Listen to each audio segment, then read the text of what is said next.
I saw a story on TikTok this morning that was from a mutual of mine, Soberside, who I will tag, and it was a stitch from last year, this time last year, of a video by Laura Danger, who I will also tag.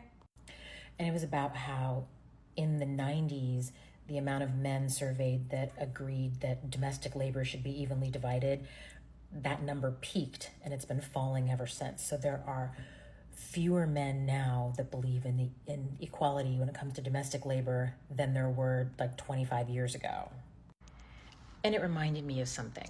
I can't remember where I read this, but it reminded me of something I read that said, when it comes to the history of fashion, you can tell what's going on with women economically when it comes to misogyny and based on what's going on with fashion in the 20th century. In the past, it was not uncommon for people to expect women to have body fat. Like this whole like super lean, super toned, yet somehow having big boobs thing came along pretty recently in human history. So around 1900, even though the style of dress, like the bustle had shrunk and the style was more kind of like straight up and down, more kind of not empire waist. The waist was cinched, but the skirt was much simpler, and usually there were like kind of larger, more like feminine sleeves. And even in the shirtwaist days, the skirt was relatively simple. The blouse was relatively simple for middle class and working class people, but we still had to wear corsets. What happened when women got the vote in 1920? The corset disappeared. Freedom, yay. But you know what also became more popular? Being really skinny.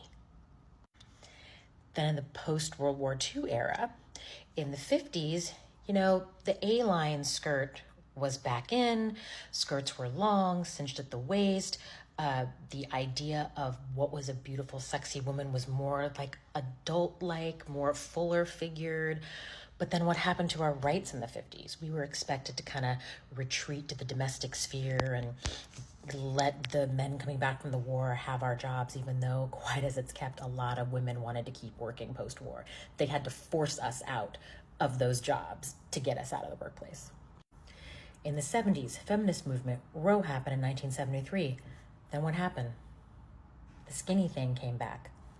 And then the second wave feminists from the 60s and 70s, all that work they put into getting equal education and all those things. We had a record number of women in college in the 90s. What happened to the beauty standards in the 90s? Skinny, skinny, skinny, skinny.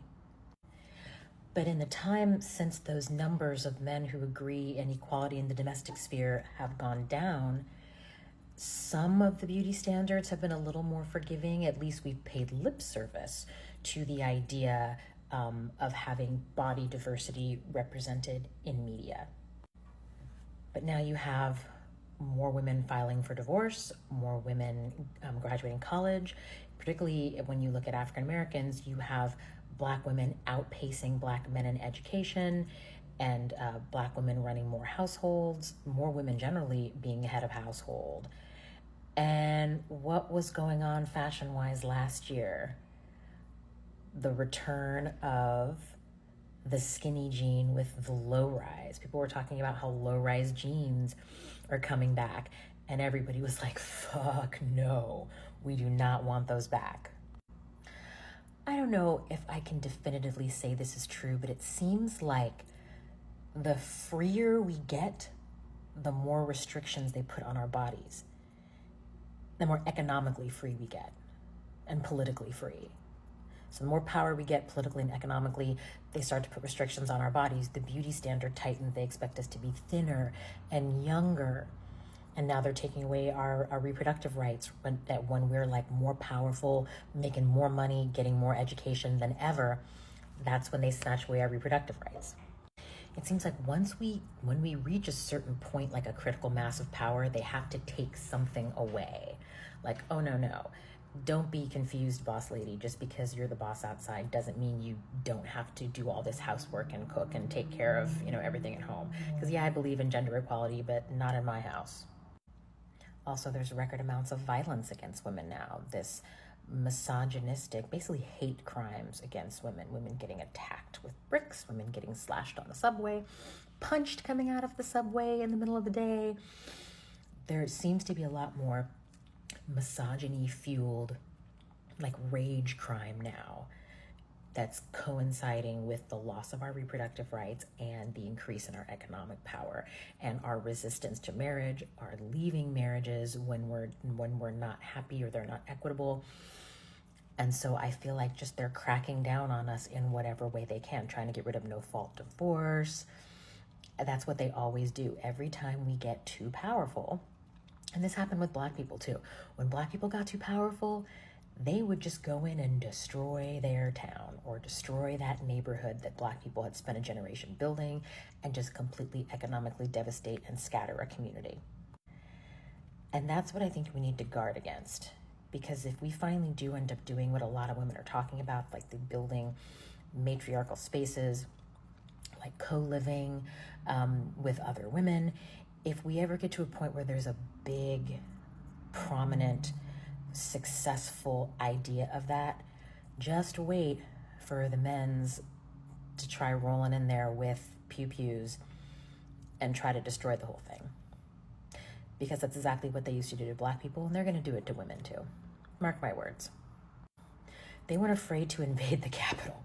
They weren't afraid to storm the Capitol building with Secret Service, cops, whatever.